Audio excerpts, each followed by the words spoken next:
ጋዜጠኛና ኮሜንታተር ማርቆስ ሄደስ እባላለሁ። ጨዋታው በባህር ዳር ኢንተርናሽናል ስታዲየም ሲከናወን ይበልጥ ለኢትዮጵያ እግር ኳስ ድምቀት መሆናቸውን ማስተዋል ይቻላል። ሳተው በድጋሚ ጎል!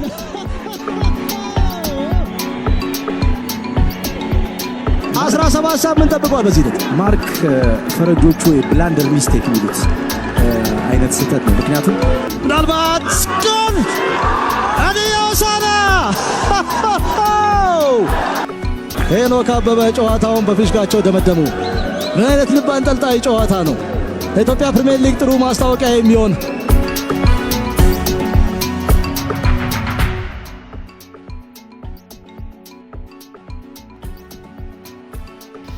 ሰላም ማርክ እንዴት ነህ?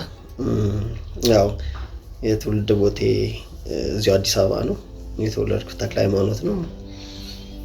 ከዛ በኋላ ያው ወላጆቼ ወደ አስኮ አዲስ ሰፈር ወደሚባል አካባቢ መጡ። ስለዚህ ከዛ በኋላ ወደዚህ ሙቭ አደረግን እንጂ የትውልድ ቦቴ ተክለ ሃይማኖት ነው፣ አዲስ አበባ ማለት ነው። የክለብ አገባቢ ወደ ፕሮጀክት እንሰራ ነበር። እዚህ ወደ አስኮ ፕሮጀክት የሚባል በአሰልጣኝ አብይ እየተመራ ለረጅም ጊዜ እዛ ሰርተን ነበር። ኦልሞስት ለ6 ዓመት አካባቢ እዛ ቆይቻለሁ። ከ12 ዓመቴ እስከ 18 ዓመቴ ጊዮርጊስ አጋጣሚ በየክረምቱ የጀመረው ውድድር ነበረ። የአቶ ይድነቃቸው ክቡር አቶ ይድነቃቸው ተሰማ የእሳቸው መታሰቢያ ዋንጫ የሚል ክረምት ላይ በተለያዩ የሰፈር ፕሮጀክቶች ውድድር ይደረግ ነበር። እዛ ውድድር ላይ ከተደረገ ውድድር ላይ ያው ተጫዋቾችን ይመለምል ነበርና እዛ ላይ የመታየት እድሉ ገጥሞኝ ነው የገባሁት። እዛ ስገባ ቀጥታ ወደ ቢ ነበር የገባሁት፣ ሲን ሳልጫወት ማለት ነው። ምናልባት የነበረኝ ፖቴንሻል ከሲ ያለፈ ነው ብለው ስላሰቡ በተለይ አሰልጣኝ ፋሲል ተካልኝ ቀጥታ ወደ ቅዱስ ጊዮርጊስ ቢ ቡድን እሱ ስለነበረ የዛ ቡድን አሰልጣኝ፣ በዛ ምክንያት ቀጥታ ወደ ቢ ቡድን ገብቻለሁ። የተጫወትኩባቸው ክለቦች ያው ቅዱስ ጊዮርጊስ ከቢ ጀምሮ ከዛ ዋና ቡድን፣ ከዛ በኋላ አዲስ አበባ ከተማ እና ኢትዮጵያ መድን ቆይታ ነበረኝ። እነዚህን ይመስላሉ። ከዛ ውጪ ደግሞ አጭር ወራት ቢሆንም በጉዳት ምክንያት ባልቀጥልም አዳማ ከተማ ሂጄ ነበረ፣ ግን ያው ፌል አድርጎ ተመልሷል። በአንድ ወር ውስጥ ምናምን ጉዳት አጋጣሚም በዛው ተቋርጦ መጥቷል። የቅዱስ ጊዮርጊስ ቆይታዬ ደግሞ ያው በጣም ጥሩ ትውስታ ነው ያለኝ። ቅዱስ ጊዮርጊስ ያው በከተማችን በሀገራችን ትልቁ ክለብ ነው፣ አንጋፋ ክለብ ነው። ብዙ ታላላቅ ተጫዋቾችን ያፈራ እንዲሁም ደግሞ ብዙ ዋንጫዎችን ያገኘ በጣም ታሪክ ያለው የታሪክ ሀብታም የሆነ ቡድንም ነው እና እዛ ቡድን ውስጥ እዛ ክለብ ውስጥ እንግዲህ መቆየት ወይ ደግሞ ያንን ማሊያ መልበስና ለዚህ ቡድን መጫወት ራሱን የቻለ ፕሪቪሌጅ ነው። ያን ማሳካት ለአንድ ኢትዮጵያ እግር ኳስ ተጫዋች ትልቅ ኩራት ነው ብዬ የማስበው።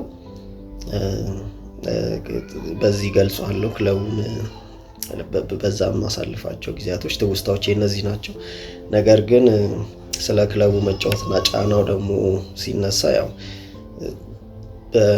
በትንሽ ለምሳሌ 2 ጨዋታዎችን በተከታታይ ኮንሲኪዩቲቭ ጌሞችን ሉዝ ካደረግ በቃ በአንድ ጊዜ ኢቲዚ ክራይሲስ ነው የሚባለው። ቅዱስ ጊዮርጊስ ተጫወት ምናልባት ያንን ጫና በሌላ ቡድኖችና ክለቦች አታየው ይሆናል፣ በተለይ በእኛ ሀገር። ስለዚህ የጫናው ሁኔታ በዛም መገለጥ ይችላል። የ2 ጨዋታ እድሜ ብዙ ነገሮች ክራይሲስ እንደገጠሙ አዘቅት ውስጥ እንዳለ የሚገለጽበት ቡድን ነው። ስለዚህ ሁሌ የማሸነፍ ግዴታ ውስጥ አለ። ኤክስኪዩዝ የለህም። አየር ንብረት አትልም፣ አዊ ማች አትልም፣ ያልተመቹ ሁኔታዎችን መጥቀስ አትችልም። ዩኒቱ ዊን ነው፣ በቃ ዊን ነው ያለ አማራጭ። ዋንጫ አለመብላት ብቻ ሳይሆን ተከታታይ ጨዋታዎችን ሚስ ማድረግ እንደ ውድቀት ነው የሚታየውና በቀጣዮቹ ቀናቶች ላይ ጨዋታዎችን ሉዝ ካደረግ በቀጣዮቹ ቀናቶች ላይ ያው ደጋፊው አንዳንዴ ልምምድ ማዕከል መጥቶ ሲቃወምህ ታገኛለህ ነው። ነገር ግን በሁለት ጨዋታዎች ውስጥ ማክሲመም በ3 ጨዋታዎች ውስጥ የሊጉ መሪ መሆን በምትችልበት ፖዚሽን ሆነ ማለት ነው። ስለዚህ ያ ራሱን የቻለ ከፍተኛ ጫና አለው። በዛው ልክም ደግሞ በትንሽ ጨዋታዎች ተከታታይ ጨዋታዎች ላይ ጥሩ ከሆንክ በአጭር ጊዜ ውስጥ ብሔራዊ ቡድን የመጠራት ቶሎ ወደ የመታየት እድሎቹን የማግኘት እድል ይኖርሃል። እሱ ራሱን የቻለ ፖዚቲቭ ነገር ነው። ስለዚህ ጫናውን በዚህ ነው የምገልጠው። ባለ ታሪክ ስለሆነ አሸናፊ ስለሆነ ያን ማስቀጠል ግዴታ ስለሆነ ማለት ነው። ከዛ ውጪ የማይረሳኝ ገጠመኝ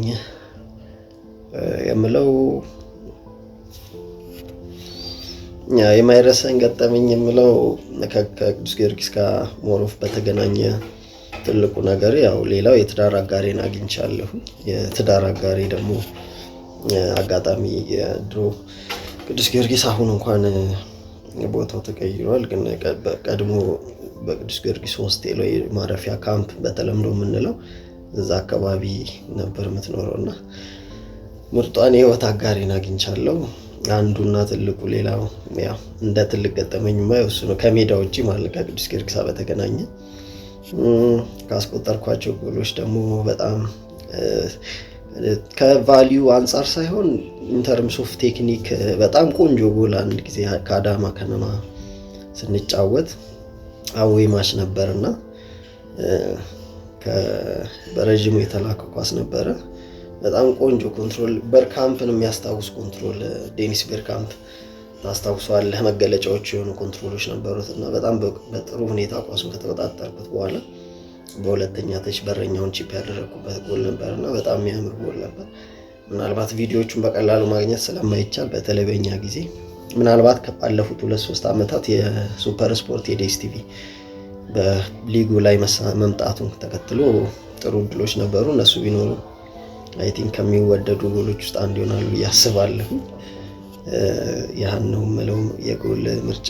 ከጉዳት የሚባለው ነገር ትክክል ነው። ጉዳት ያስቸገረኝ ነበር። ምክንያቶቹን እንዲህ ባልልም አንዱና መረሳት የሌለበት አንዳንድ ጊዜ ለምሳሌ አውሮፓ ላይ የተጫወቱ ጃክ ዊልሼር፣ አቡ ዲያቢ ኢቭን ኔይማር ያለውን ፖቴንሻል ሙሉ ተጠቅሞ እንዳይዘልቅ አድርጎታል ብዬ አስባለሁ። እንዲያውም ኔይማር ልዑል ሆኖ ሳይነግስ የቀረ የሚል ስያሜ ተሰጥቶታልና ያህንም ሲሆን አንዱ ፕሮብሌም ጉዳት ነው ብዬ የማስበው የሱ ዊልሼር እና ዲያቢን የምናስታውሳቸው ናቸው። በጣም የተትረፈረፈ ተሰጥኦ ባለቤት ነበሩ፣ ግን አልተሳካላቸውም። የእኔም አንዱ ምክንያት ኔቸር ነው ብዬ ነው የማስበው። ሁለተኛው ግን ምናልባት እኛ ሀገር የበለጠ ደግሞ በተለይ እንደምታስታውሰው እስከ ቅርብ ጊዜ ድረስ የአካል ብቃት አሰልጣኝ የለም። በጣም ፕሮፌሽናል የሆነ የራሱን የቻለ ደግሞ የፊዚዮቴራፒ ባለሙያዎች የሉንም በበዛ ደረጃ ማለት ነው። ሁለተኛው እሱ ነው፣ መሳሪያዎች የሉንም፣ እውቀት የሉንም። እነዚህ ተጨምረው ምክንያቱም አንዳንድ ጊዜ መጫወት በሌለብኝ ወይ ደግሞ የፊትነስ ሌቭል የፊትነስ ቴስት ይሉታል ፈረንጆችና መጫወት ባልተገባኝ ሁኔታ እንድጫወት ይደረግ ነበር። ያው ማንን ብሌም ለማድረግ ሳይሆን እንትኑ ሲስተሙ በራሱ ራሴም ሊሆን ይችላልና የእውቀት የልምድ ችግሮች እነዛን ነገሮች ተደራራቢ ጉዳቶች እንዲሆኑ አድርጎኛልና የዛ ውጤት ይመስለኛል። ይሄ ነው የምላቸው ምክንያቶች እነዚህ ናቸው። የኢትዮጵያ እግር ኳስ እድገት መሻሻል ያለበት የሚለው ትክክለኛ ምልመላ ያስፈልጋል። በተለይ ደግሞ ከታዳጊዎች ላይ ትክክለኛ ምልመላና ትክክለኛ ስልጠና ያስፈልጋል። ምክንያቱም አሁን ብዙ ጊዜ ስለ የመጫወቻ መንገድ፣ ሲስተም፣ ፊሎሶፊ፣ አይዲዮሎጂ እየተባለ ክርክሮች ይነሳሉና እኛ ፊት መሆን አንችልም የሚል ማሳሰብ አለ። እኔ በሱ አላምንም። ለምሳሌ ኤዥያ ተጫዋቾች በጣም ግዙፍ አይደሉም። ፊዚካል አፒራንስ ወይ ደግሞ የአካል ተክለ ቁመና የምንላቸው በጣም አይደሉም። ነገር ግን በፊዚካል ፊትነስ የተሟሉ ናቸው። ጃፓን፣ ኮሪያን ማንሳት እንችላለን እና እነዚህ ሀገሮች ስናይ ኢትዮጵያም ከዛ የተለየ ሳይዝ የለንም። ነገር ግን ፊት መሆን እንችላለን እና ሰዎች በአካል ብቃትና በተክለ ቁመና መካከል ያለውን ልዩነት ያስተውላሉ ብዬ አላስብም። እና አንዱ ችግር እሱ ነው። ከዛ ውጪ መጀመሪያ ፊት መሆን መቻል አለብን። ከዛ በኋላ ቴክኒክ በፊትነስ ምክንያት የበለጠ ሊታገዝ ይችላል ማዳበሪያ ሆኖ ማለት ነው። ነገር ግን ታለንት፣ ቴክኒክ የምንላቸው ነገሮች ጥሩ የፊትነስ ሌቭል ላይ ካልሆነ ሊወጣ አይችልም እና ይሄኛውን ሳስብ ስለ አይዲዮሎጂ ለማውራት ገና ነን ብዬ ነው የማስበው። የዛሬ ፈርጉሰን ወደ ማንቸስተር ሲመጣ የዛሬ 20-30 ዓመት ሊሆን ይችላል። አይ ቲንክ 80 ምናምን ነው በእነሱና የዛኔ እንኳን ሲመጣ ስታፍ ውስጥ የነበረውን ብዛት አሁን እኛ ክለቦች ላይ እንደሱ አይነት የስታፍ ብዛት የለምና ምን ያክል ዲቴይል እንደሚያዩ የምናይበት ሁኔታ ነው ያለውና ፊትነስ ሌቭላችን ከተስተካከለ ከዛ በኋላ ስለ በምን መንገድ መጫወት አለብን የሚለውን ነገር ማሰብና መከራከር እንችላለን። እኔ ግን ቤዚኩ ነገር የለንም። በየትኛውም የእግር ኳስ ፊሎሶፊ እንዳልሰራ ነው የሚሰማኝ። የተሰራ ነገር የለም። ስለዚህ በተለምዶ በአጭር ኳስ ምናምን ይባላል። አዎ ረጅም ኳስ የሚል ሰው ሊኖር ይችላል። ግን ኤዘር ሁለቱንም አልሰራንም ብዬ ነው የማስበው። ለምሳሌ እኔ የአጭር ኳሶችን ልክ እንደ ፔፕ አይነት ሳቢ ያለኝ ለአጭር ኳሶች ጥሩ ስሜት አለኝ። ሴንሲቲቭ ፓርቴ ነው። በተለይ በቅብብሎሽ አምናለሁ ምናምን። ግን ያህን ስናደርግ ፓስ ሬንጅ የሚባል ነገር አለ። ሃይ ኢንቴንሲቲ መጫወት ያስፈልጋል። አጫጭር ስፕሪንቶች መደረግ ያስፈልጋቸዋል። ግዙፍ መሆን ብቻ አያስፈልግም እና ሜንታል ስትሬንግዛችን ከፍተኛ መሆን አለበት። ሜንታል ስፒዳችን ከፍተኛ መሆን አለበት። እነዚህ ነገሮች ስታይ የተሰራው ነገር ተሰርቶ ከዛ በኋላ ነው በየትኛው መንገድ መጫወት አለብን ምንለውና ያን እያደረግን ነው ብዬ አላስብም። አልተሰራም ብዬ ነው የማስበው። ቀጣይ እቅዴ እንግዲህ እግዚአብሔር ከረዳኝ ወደ ስልጠናው መግባት፣ የራሴን አሻራ ማሳረፍ እና ደግሞ ፖቴንሻል አለኝ ብዬ አስባለሁ። ከዛ ውስጥ እንግዲህ ማበርከት የምችለው ነገር አለ ብዬ አስባለሁ። ጊዜና እድል በተመቻቸ ሰዓት እንግዲህ ያንን ለማውጣት እንዲሁም ደግሞ በጉዳት ምክንያት በቂ ፖቴንሻሌን ወይ ደግሞ አቺቭ ያላደረኩትን የእግር ኳስ ኬሪየር በዛ የማግኘት እንትን አለኝ፣ ኮሚትመንት አለኝ። ያን ነው ቀጣይ እንግዲህ። ጋዜጠኛና ኮሜንታተር ማርቆስ ሄደስ እባላለሁ። ጨዋታው በባህር ዳር ኢንተርናሽናል ስታዲየም ሲከናወን ይበልጥ ለኢትዮጵያ እግር ኳስ ድምቀት መሆናቸውን ማስተዋል ይቻላል። ሳተው በድጋሚ ጎል!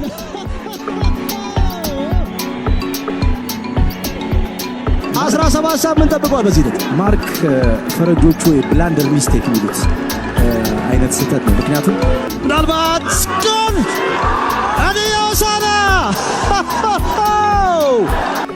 ሄኖክ አበበ ጨዋታውን በፊሽካቸው ደመደሙ። ምን አይነት ልብ አንጠልጣይ ጨዋታ ነው! ለኢትዮጵያ ፕሪሚየር ሊግ ጥሩ ማስታወቂያ የሚሆን